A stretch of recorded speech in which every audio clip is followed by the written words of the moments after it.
So, Namaskar, thank you so much indeed for watching myself and today I am Chef Amit Gaur and sharing you some of the great information. तो आज मैं आपको बताने वाला हूँ कि आपकी जो स्टाफिंग की प्रॉब्लम है ये क्यों हो रही है और ये हमने एक रिसर्च किया है और इस रिसर्च के बाद हमने ये फाइंड आउट किया है कि लोगों को ये जो स्टाफिंग की प्रॉब्लम है वो क्यों हो रही है और इसको सॉल्व कैसे करना है।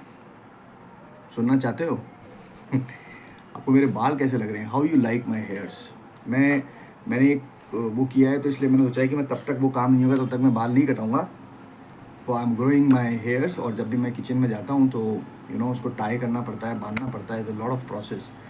तो मैं समझ पा रहा हूँ कि जो सिस्टर्स हैं, लेडीज़ हैं, वो अपने बाल को मेंटेन करती है, कितना डिफ़िकल्ट है यार, ये बड़े बाल रखना बहुत डिफ़िकल्ट है। बट खैर एनीवे, तो जो सब्जेक्ट है, द सब्जेक्ट इज़ कि ये जो स्टाफ है ये भाग क्यों रहा है, आ रहा है, टिक रहा है, जा रहा है, भाग रहा है, ऐसा क्यों टिक रहा है।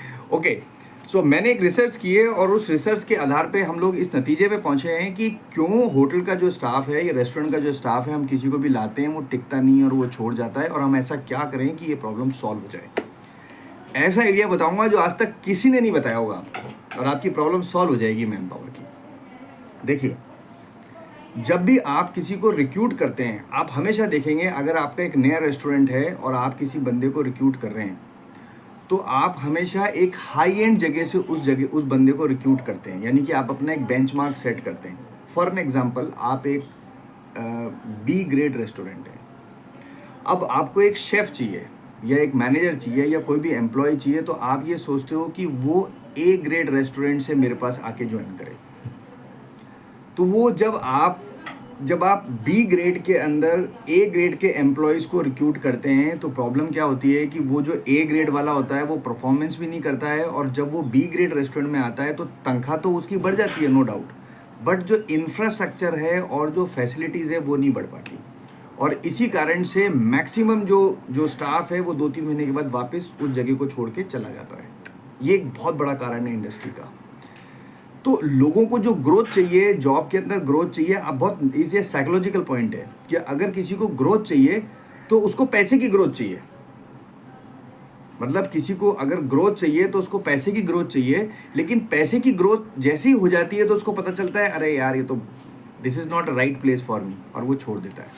तो इसका सलूशन क्या है? इसका सलूशन जो है, जो इसका उपाय है, इसका उपाय यह है कि जब भी आपको कोई आदमी रिक्रूट करना हो तो आपका रेस्टोरेंट का जो भी स्टैंडर्ड हो, उस स्टैंडर्ड के एक स्टैंडर्ड नीचे से आदमी रिक्रूट करिए।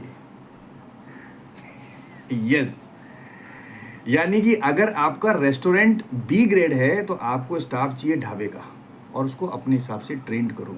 यार, रुमाली रोटी, तंदूरी रोटी तो आटे की बन रही है और ढाबे पे भी बन रही है आटे की, और आपके भी आटे की बनेगी और 5 स्टार में भी आटे की बनेगी। उसको थोड़ा सा ट्रेनिंग का ज़रूरत है, लेकिन जब वो ढाबे का आदमी ऊपर वाले रेस्टोरेंट में काम करेगा, पैसे भी बढ़ेंगे, फैसिलिटीज़ भी बढ़ेगी, और वो आपको कम छोड़ के जाएगा। ये एक आइडिया अपनाना, स्टाफ एम्प्लॉय जो छोड़ के जा रहा है वो प्रॉब्लम ही सॉल्व हो जाएगी। बस ये छोटा सा एक आइडिया जो मैंने आपको बताया है कि जब भी रिक्रूट करना है, जो भी आपका स्टैंडर्ड है उससे एक नीचे के स्टैंडर्ड से अपने को आदमी ज्वाइन करना है, बस काम finish. So easy.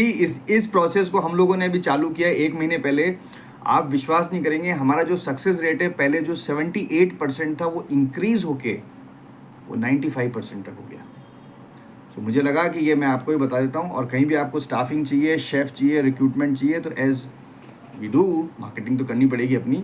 So we do recruitments all India for all hotel employees, chefs, restaurants, housekeeping, everything. Let us know. नमस्ते, थैंक यू। ये एडवाइस जरूर फॉलो करना, प्रॉब्लम खत्म हो जाएगी। Thank you, take care.